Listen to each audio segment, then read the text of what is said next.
Hello friends, welcome to Pebbles. நான் உங்கள் Gopi Sudha. நம்ம இன்னைக்கு செய்ய போறது பட்டாணி உருளைக்கிழங்கு புலாவ். அதாவது பிரியாணின்னு சொல்லலாம். நம்ம இன்னைக்கு செய்ய போறது வந்து புலாவ் தான். அதாவது உருளைக்கிழங்கு வந்து என்னன்னா நம்ம வந்து ஒரு 3 அல்லது 4 எடுத்துக்கலாம். அது மட்டும் இல்லாம பட்டாணி வந்து சீசன் டைம்ல வந்து நம்ம வந்து ஸ்டோர் பண்ணி வச்சுக்கலாம். அதாவது என்ன உரிச்சிட்டு இது வந்து நீங்க ஃப்ரீசர்ல வச்சிருங்க. நான் இன்னைக்கு யூஸ் பண்றது ஃப்ரீசர்ல எடுத்துட்டு யூஸ் பண்றது தான். இது கூட நம்ம வெங்காயம் தக்காளி மசாலா சேர்த்து செய்ய போறோம் புலாவ். இப்போ எப்படி செய்யறதுன்னு பார்க்கலாம்.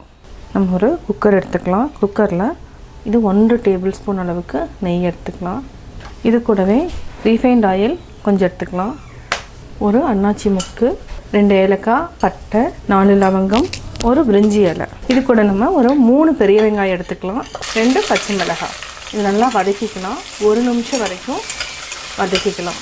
வெங்காயம் வதங்கிடுச்சு. இப்போ நம்ம 1 டேபிள்ஸ்பூன் அளவுக்கு இஞ்சி பூண்டு பேஸ்ட் ஆட் பண்ணிக்கலாம். இதையும் நல்லா பச்சை வாசனை போகிற வரைக்கும் வதக்கிக்கலாம்.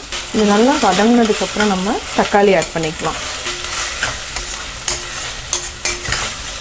உப்பு கொஞ்சமாக ஆட் பண்ணிக்கலாம். இப்போ நம்ம தக்காளி போட்டுக்கலாம். புதினா இதை வந்து ஒரு 2 நிமிஷம் வரைக்கும் நல்லா வதக்கிக்கலாம். கொஞ்சமாக மஞ்சள்தூள் ஆட் பண்ணிக்கலாம். இதுக்கு தேவையானது கொஞ்சமாக 1/4 டீஸ்பூன் மிளகாய்த்தூள், 1/4 டீஸ்பூன் தனியாத்தூள், கரம் மசாலா 1/4 டீஸ்பூன், பிரியாணி மசாலா 1 ஸ்பூன். நல்லா வதங்கிடுச்சு. இப்போ நம்ம பட்டாணியும் உருளைக்கிழங்கையும் சேர்த்துக்கலாம். பட்டாணி 150 கிராம் எடுத்துக்கலாம். 2 உருளைக்கிழங்கு எடுத்துக்கலாம். உருளைக்கிழங்கு சின்ன சின்னதாக கட் பண்ணிவிட்டு தண்ணியில் போட்டு அலசிட்டு ஆட் பண்ணிக்கலாம். நம்ம தயிர் 2 டேபிள் ஸ்பூன் அளவுக்கு ஆட் பண்ணிக்கலாம். இது ஒரு 5 நிமிஷம் நல்லா வேகட்டும். தேவையான அளவு உப்பு சேர்த்துக்கலாம். தேவையான அளவு தண்ணி விட்டுக்கலாம்.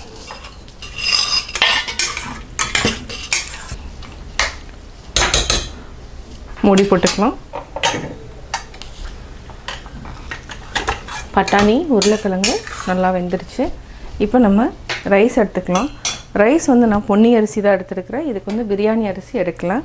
இது வந்து ஆல்மோஸ்ட் 1/2 hour நான் சோக் பண்ணி வச்சுருக்கேன். தண்ணியை வடிச்சுக்கலாம். இது நார்மல் நம்ம வீட்டில் ரெகுலராக டெய்லி யூஸ் பண்ணுற பொன்னி அரிசி தான் எடுத்துருக்கோம். இதே அரிசியே நம்ம போட்டுக்கலாம். நல்லா மிக்ஸ் பண்ணிக்கலாம். நல்லா மிக்ஸ் பண்ணதுக்கப்புறம் நம்ம உப்பு இருக்கான்னு செக் பண்ணிவிட்டு தண்ணி ஊற்றிக்கலாம். உப்பு கொஞ்சம் பத்தாமல் இருக்குது. உப்பு கரெக்டாகிடுச்சு. இப்போ நம்ம தண்ணி ஊற்றிக்கலாம். 4 டம்ளர் அளவுக்கு நான் அரிசி போட்டேன். இப்போ 8 டம்ளர் அளவுக்கு தண்ணி விட்டுக்கலாம். 1 2 3 4 5 6 7 8. தண்ணி கொதிக்க ஆரம்பிச்சிருச்சு. உப்பு இருக்கான்னு செக் பண்ணிவிட்டு மூடி வச்சுக்கலாம். உப்பு கரெக்டாக இருக்குது. இப்போ மூடி வச்சுக்கலாம். இது வந்து 3 விசில் வந்தாலே போதும். ஆஃப் பண்ணிக்கலாம். ஃபஸ்ட் இங்கே ஸ்டீமிங் வரட்டும். அதுக்கப்புறம் போட்டுக்கலாம். இப்போ எடுக்கலாம். பட்டாணி உருளைக்கிழங்கு பிரியாணி ரெடி ஆகிடுச்சு. அதாவது 3 விசில் நான் சொல்லியிருந்தேன். ஆனால் 2 விசில்லையே ஆஃப் பண்ணிட்டேன். பார்த்திங்கன்னா நல்லா பொலன்னு நல்லா வெந்திருக்கு. இது நல்லா ஒரு கலரிக்கோங்க. அடி பிடிக்கல. கரெக்டாக இருக்குது. பட்டாணி உருளைக்கிழங்கு பிரியாணி ரெடி. சுவையான பட்டாணி உருளைக்கிழங்கு பிரியாணி ரெடி.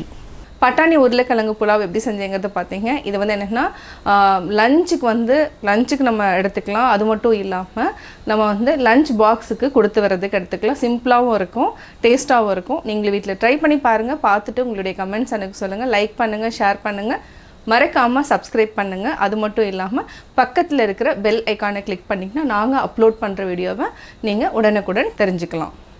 என்னோட குக்கிங் வீடியோ முடிஞ்சதுக்கப்புறம் பார்த்தீங்கன்னா ஒரு திருக்குறள் வந்து நீங்கள் பார்க்கலாம். உங்கள் குழந்தைகளுக்கு நீங்கள் சொல்லித்தரலாம். அறிவினான் ஆகுவதுண்டோ பிரிதின் நோய் தன்னோய் போல் போற்றாக்கடை. பிற உயிருக்கு வரும் துன்பத்தை தமக்கு வந்த துன்பமாக கருதி அதனை காப்பாற்றாதவர்கள் தாம் பெற்றுள்ள அறிவினால் ஆகும் பயன்தான் என்ன?